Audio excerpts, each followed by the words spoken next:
آسمان پر چھائی سیاہی نے ہر چیز کو اپنی لپیٹ میں لیا ہوا تھا۔ ٹریفک کے نام پر اکا دکا گاڑیاں تھیں جو سڑک پر جا رہی تھیں۔ اسی شاہراہ کی ایک ویران سڑک پر وہ خود سے بے حال ننگے پاؤں چلتی جا رہی تھی۔ چہرے پر آنسوؤں کے نشان تھے، آنکھیں سرخ تھیں، بکھرے بال لیے وہ ہر چیز سے بے نیاز چلتی چلی جا رہی تھی، جیسے اسے اپنا ہوش ہی نہ ہو۔ اس کے قدم اس کا ساتھ نہیں دے رہے تھے۔ ایک قیامت تھی جو اس پر سے آ کر گزر گئی تھی۔ وہ لمحے میں اپنی ہی محبت کے ہاتھوں بے مول ہو گئی تھی۔ اس کی عزت چلی گئی تھی۔ صدمہ گہرا تھا اور زخم تازہ تھا، جس میں سے خون اب بھی رس رہا تھا۔ وہ یوں ہی ارد گرد سے بیگانی چلی جا رہی تھی جب اچانک ہارن کی آواز نے اسے ہوش کی دنیا میں لا پٹخا، مگر تب تک بہت دیر ہو چکی تھی۔ سامنے سے آتی تیز رفتار گاڑی اس سے بری طرح ٹکرائی تھی۔ زخموں سے چور وہ سڑک پر گری تھی۔ بند ہوتی آنکھوں سے پہلے اس نے اپنے مرنے کی دعا کی تھی۔ گزرے لمحے اس کی آنکھوں میں ناچنے لگے تھے۔ وہ یہ سب تو ڈیزرو نہیں کرتی تھی۔ محمل اٹھ بھی جاؤ بھائی، نوشین بیگم کی آواز پر اس نے ذرا سی آنکھیں کھولی، گھڑی کی جانب دیکھا جہاں صبح کے 7:30 بج رہے تھے۔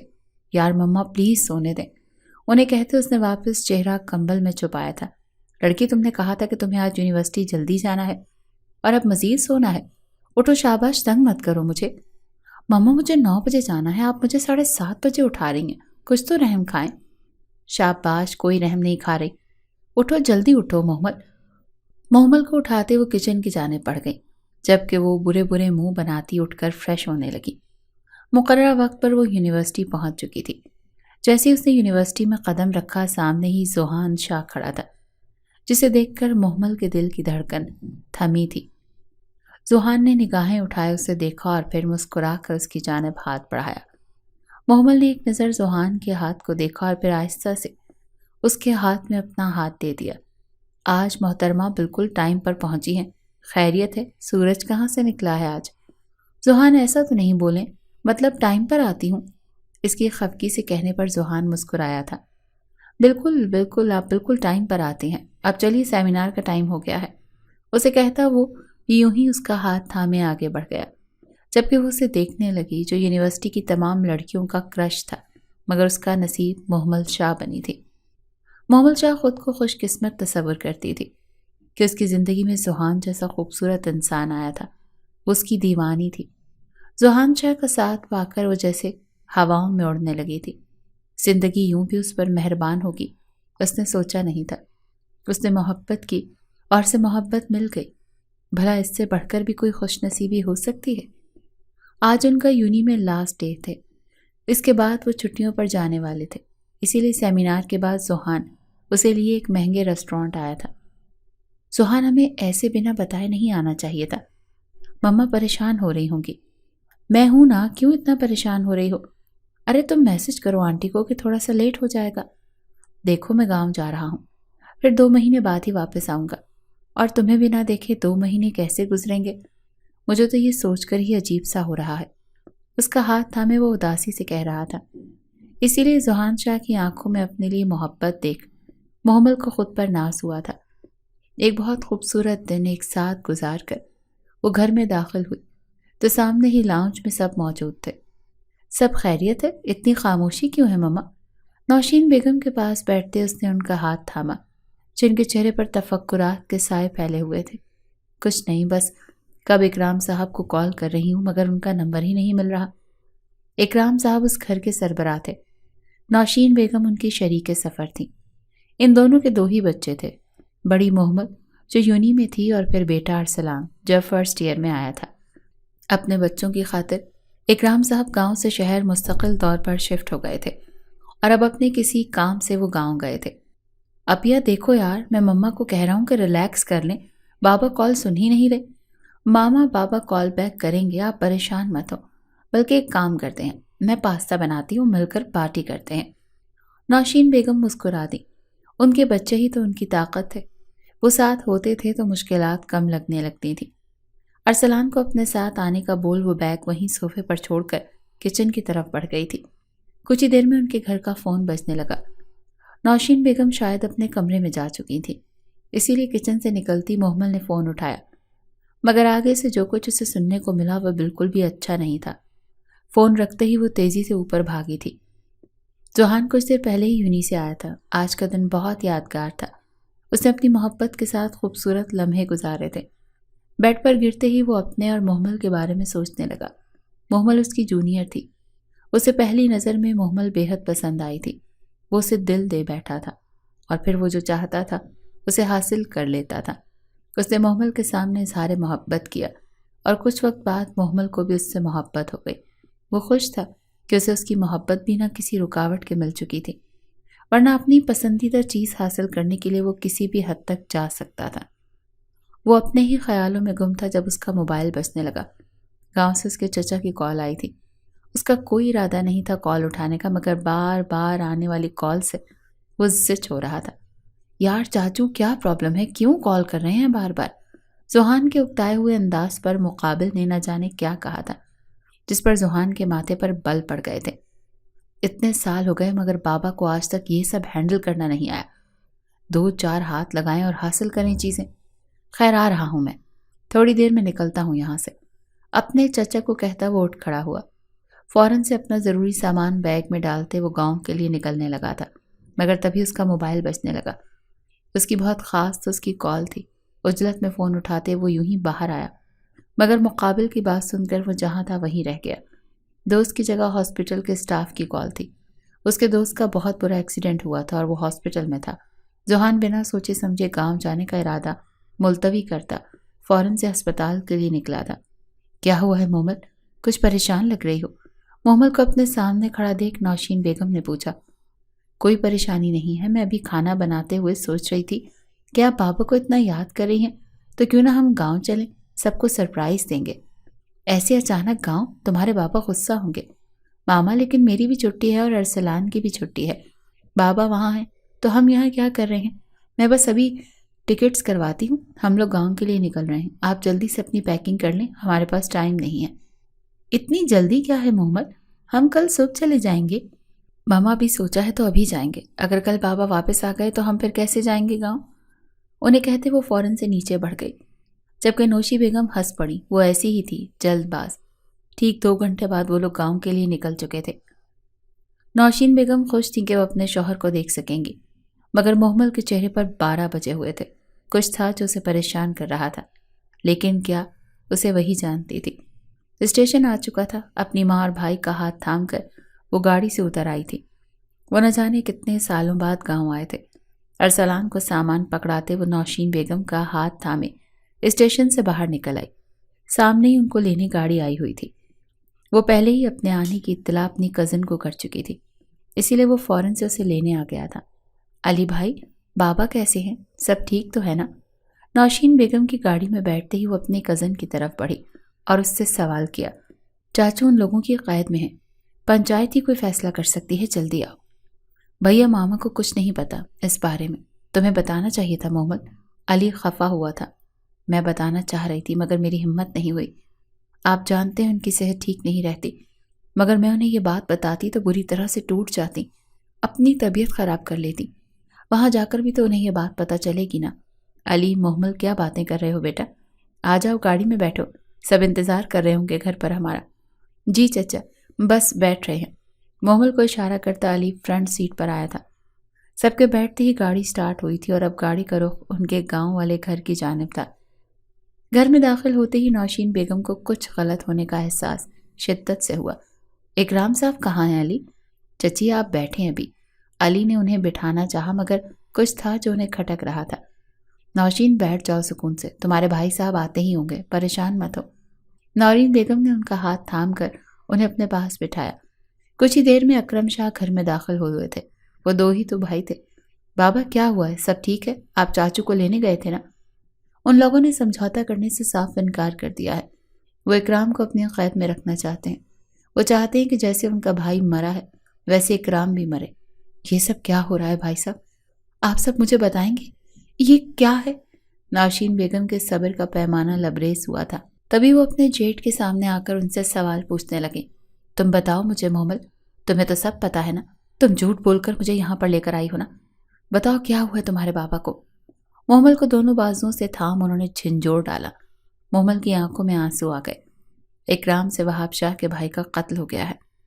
لفظ تھے کہ چابک جو سیدھا نوشین بیگم کی روح پر جا لگے تھے۔ وہاب شاہ اس گاؤں کے بہت بڑے ذمہ دار تھے۔ وہ 3 ہی بھائی تھے، وہاب شاہ اور کامران شاہ، حبیب شاہ۔ وہاب شاہ کے 2 بیٹے تھے جبکہ کامران شاہ بے اولاد تھے، جبکہ حبیب شاہ باہر ملک میں ہوتے تھے جو آج کل گاؤں آئے ہوئے تھے۔ وہاب شاہ نے اپنے دونوں بھائیوں کو باپ بن کر پالا تھا۔ وہ ان دونوں سے بے انتہا محبت کرتے تھے، اپنی اولاد سے بھی زیادہ، اور آج اس حادثے میں ان کا بھائی مر گیا تھا۔ اکرام شاہ کی گاڑی سے کامران شاہ کا ایکسیڈنٹ ہوا تھا اور وہ اسی وقت جان کی بازی ہار گئے تھے۔ یہ ایک حادثہ تھا۔ اکرام صاحب نے جان بوجھ کر کچھ نہیں کیا تھا، مگر وہاب شاہ کے لوگوں نے اکرام شاہ کو اپنا قیدی بنا لیا اور اب وہ اکرام شاہ کو بھی جان سے مار دینا چاہتے تھے۔ ایسا کیسے ہو سکتا ہے؟ یہ بات آپ سبھی جانتے ہیں بھائی صاحب، اکرام جان بوجھ کر کسی کی جان نہیں لے سکتے۔ آپ مجھے وہاں لے کر چلیں، میں بات کرتی ہوں ان سے۔ ماما ٹھیک کہہ رہی ہیں بڑے ابو، میں بھی آپ لوگوں کے ساتھ چلوں گی۔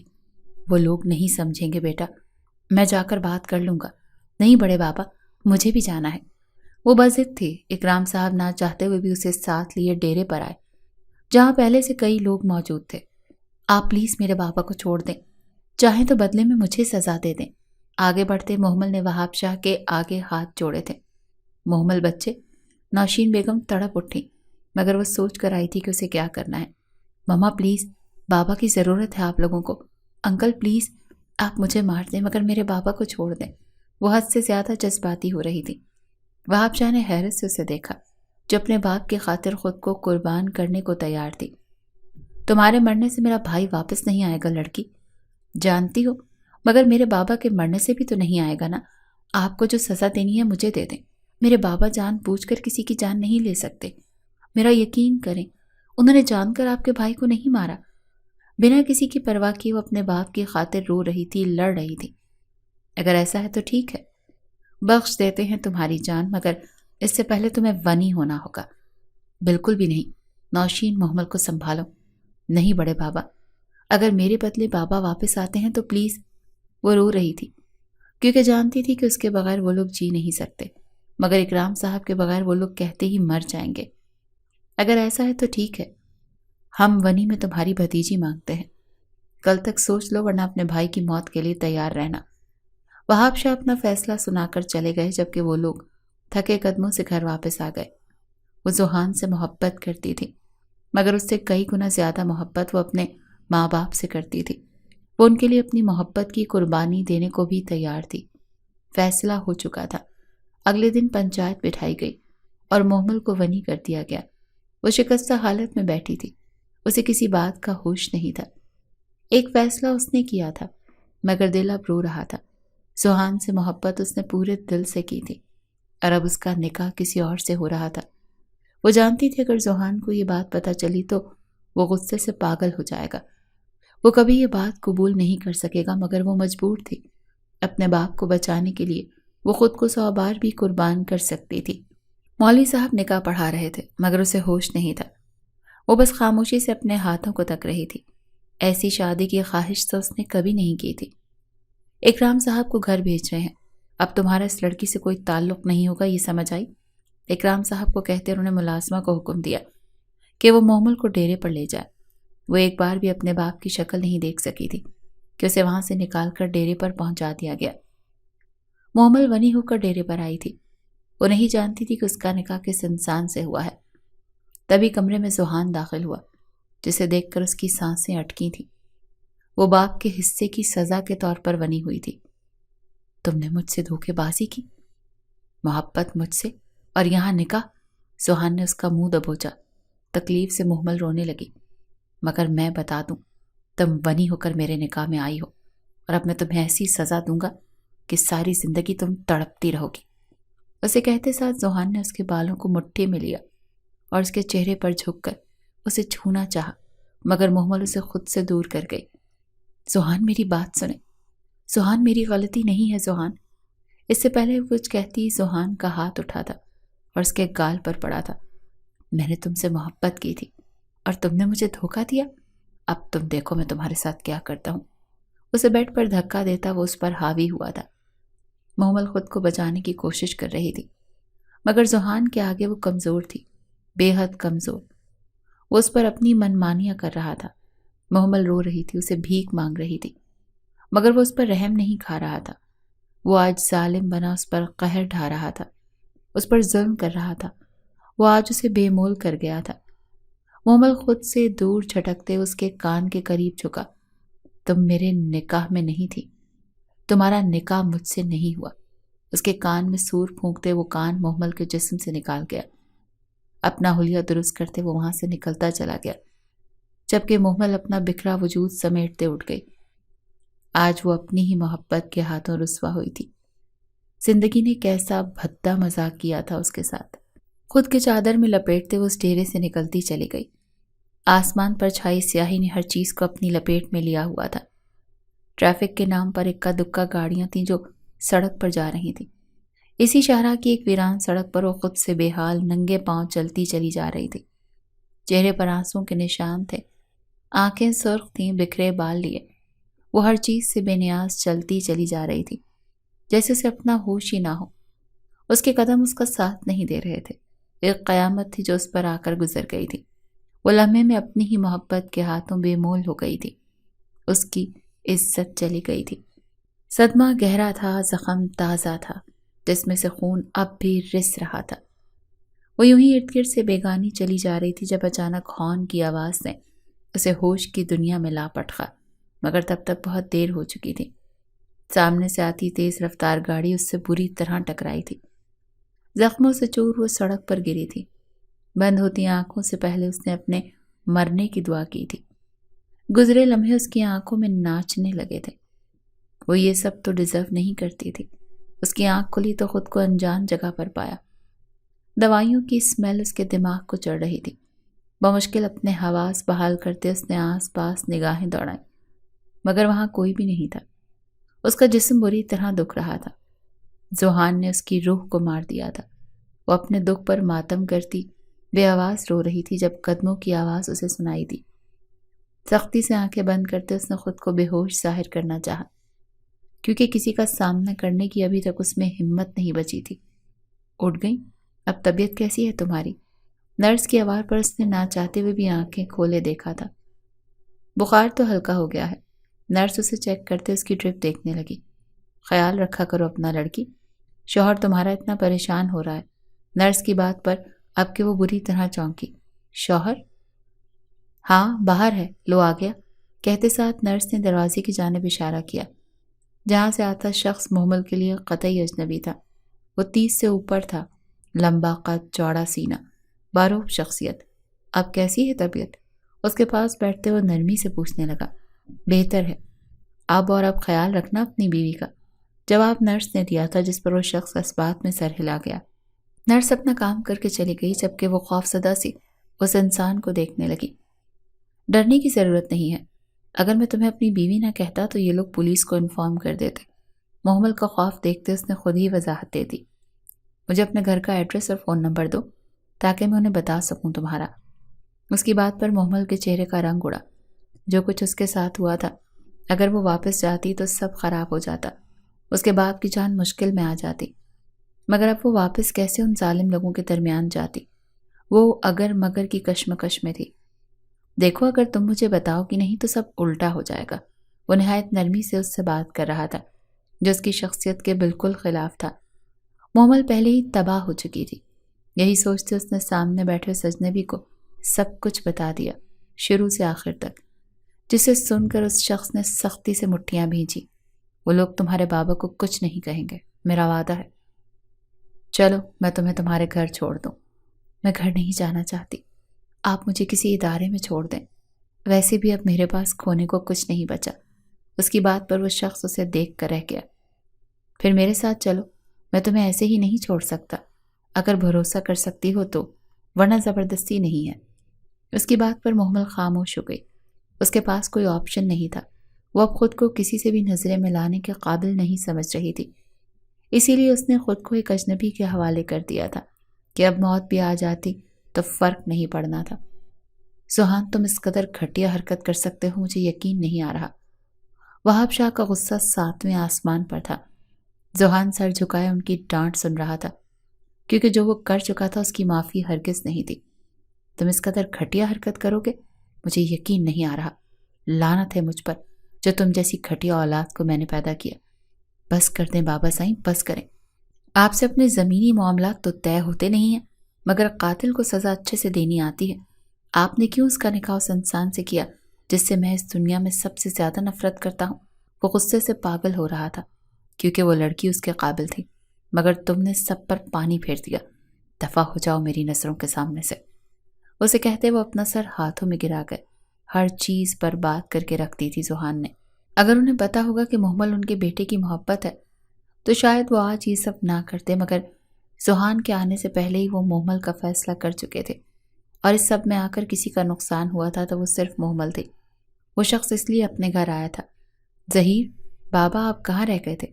چھوٹی بیوی بہت رو رہی تھی۔ ملازمہ اپنے دھیان میں کہتی باہر آئی تھی، مگر سامنے شہیر کے ساتھ کھڑی لڑکی کو دیکھ اس کی زبان کو بریک لگا تھا۔ رقیہ، جاؤ محمل کے لیے کمرہ سیٹ کرو، آج سے یہ یہیں رہیں گی۔ تم رقیہ کے ساتھ جاؤ، میں ذرا ماں کے پاس جا رہا ہوں۔ محمل کو کہتا وہ اپنی ماں کے کمرے میں آیا۔ عادت کے مطابق وہ اس وقت سونے کی تیاری کر رہی تھی۔ وہ انہیں فون پر ہر بات سے آگاہ کر چکا تھا، اور انہوں نے اسے محمل کو لانے کا کہا تھا۔ بھیج دیا بچی کو؟ آپ نے اسے یہاں کیوں بلایا ہے ماں؟ اسے کس کے سہارے پر چھوڑ کر آتے شہید؟ ان کی بات کا اس کے پاس کوئی جواب نہیں تھا۔ وہ اب ہماری ذمہ داری ہے۔ آپ جانتی ہیں نا اس انسان نے اس معصوم لڑکی کے ساتھ کیا کیا ہے؟ وہ غیظ و غضب کی تصویر بنا اس سے پوچھ رہا تھا۔ کیسے سزا دلواؤ گے اسے؟ قانونی طور پر؟ تم جانتے ہو نا وہاب شاہ کے آگے کوئی قانون نہیں چلتا۔ آج ایک آخری بار میں نے ان پر احسان کیا ہے، مگر یاد رکھیے گا آئندہ اس انسان یا اس سے جڑے کسی شخص کا نام اس گھر میں اب نہیں لیا جائے گا۔ محمل کو کب بتاؤ گے کہ اس کا نکاح تم سے ہی ہوا تھا؟ ان کی بات پر وہ اپنی ماں کا چہرہ دیکھنے لگا۔ ماں، زوہان نے اس کا ریپ کیا ہے۔ اگر اسے پتہ چلا کہ اس کا نکاح مجھ سے ہوا تھا تو وہ جیتے جی مر جائے گی۔ شہیر کی بات پر ان کے دل پر ہاتھ پڑا تھا۔ وہ بھی وہاب شاہ کی زندگی میں ونی ہو کر آئی تھی، ان کی دوسری بیوی۔ شہیر نے ہوش سنبھالا تو اپنی ماں کو لے کر الگ ہو گیا۔ اس نے اپنا ہر تعلق وہاں کے لوگوں سے ختم کر لیا، مگر ایک بار پھر اس کا باپ ماں کے نام پر اسے بلیک میل کرتا، اسے محمل سے نکاح کرنے پر مجبور کر گیا۔ اس سے پہلے وہ محمل کو وہاں سے نکالتا، زوہان شاہ اپنا کام کر چکا تھا۔ جب تک وہ ڈیرے پر پہنچا محمل وہاں کہیں نہیں تھی۔ وہ اسے ڈھونڈنے کے لیے نکلا ہی تھا، وہ اس کی گاڑی سے ٹکرائی۔ اس کی حالت ٹھیک نہیں تھی۔ شہیر شاہ کا دل کیا وہ زوہان شاہ کو زندہ زمین میں گاڑ دے، مگر اسے ہوش سے کام لینا تھا۔ اسے قانونی طریقے سے ہر چیز کرنی تھی۔ اسے محمل کی عزت محفوظ رکھنی تھی۔ اپنی ماں سے مل کر وہ اپنی بیٹی کے کمرے میں آ گیا، جہاں اس کی 2 سالہ بیٹی اس کی منتظر تھی۔ اس کی ولادت کے ساتھ ہی اس کی ماں ان دونوں کو چھوڑ گئی تھی۔ شہیر نے اپنی قسمت سے سمجھوتا کر لیا تھا۔ اس کا دوسری شادی کرنے کا کوئی ارادہ نہیں تھا، مگر آج قسمت نے اس کی زندگی میں محمل کو شامل کر دیا تھا۔ اپنی بیٹی کے ماتھے پر بوسہ دیتا وہ اپنے کمرے میں آ گیا۔ اب اسے آگے کا سوچنا تھا۔ اسے محمل کو نارمل زندگی کی طرف لانا تھا۔ وہ معصوم لڑکی یہ سب ڈیزرو تو ہرگز نہیں کرتی تھی۔ اکرام صاحب اپنے گھر والوں کے ساتھ واپس شہر آ گئے۔ ان کی بیٹی ان کے لیے قربان ہو گئی تھی، یہ بات انہیں کھائے جا رہی تھی۔ سب کے سمجھانے کے بعد بھی دل میں ایک کسک سی تھی۔ کاش وہ تیز ڈرائیو نہ کرتے تو سب پہلے جیسا ہوتا۔ جو ہو گیا اسے بھول جائیں اکرام، کیوں محمل کی قربانی ضائع کر رہے ہیں؟ وہ آپ کی بیٹی ہے، بہت بہادر ہے، آپ دیکھنا وہ بہت جلد واپس آ جائے گی ہمارے پاس۔ نوشین بیگم کو اپنی بیٹی پر یقین تھا۔ اکرام صاحب نے آہستہ سے سر ہلا دیا۔ انہیں اب صبر سے انتظار کرنا تھا، کیونکہ اس کے علاوہ وہ اور کچھ نہیں کر سکتے تھے۔ محمل کو اس گھر میں 2 دن ہو گئے تھے۔ زندگی سے نفرت سی ہونے لگی تھی۔ سجیلا بیگم اس سے بات کرتی تھی، اسے صبر کی تلقین کرتی تھی، مگر اسے کیسے صبر آتا؟ وہ تو اپنی ہی محبت کے آگے رسوا ہوئی تھی۔ اس انسان نے اس کا دل اس کی روح تک کا قتل کر دیا تھا۔ ننھی زویا اسے دیکھ کر اس کے پاس آنے کو مچلتی۔ نہ جانے محمل میں کیسی کشش تھی جو زویا اس کے پاس آنے کو مچلتی تھی، مگر محمل اسے نہیں لیتی تھی۔ اسے لگتا تھا وہ اسے بھی اپنی طرح داغدار کر دے گی۔ محمل بیٹا، میں نے ایک بات نوٹ کی ہے، تم زویا کو گود میں نہیں لیتی، ایسا کیوں؟ سجیلا بیگم کی بات پر وہ اپنے لب کچلنے لگی۔ میں ایک داغدار لڑکی ہوں، میں نہیں چاہتی میرا سایہ بھی کسی لڑکی پر پڑے۔ تو پھر بہت معصوم سی بچی ہے۔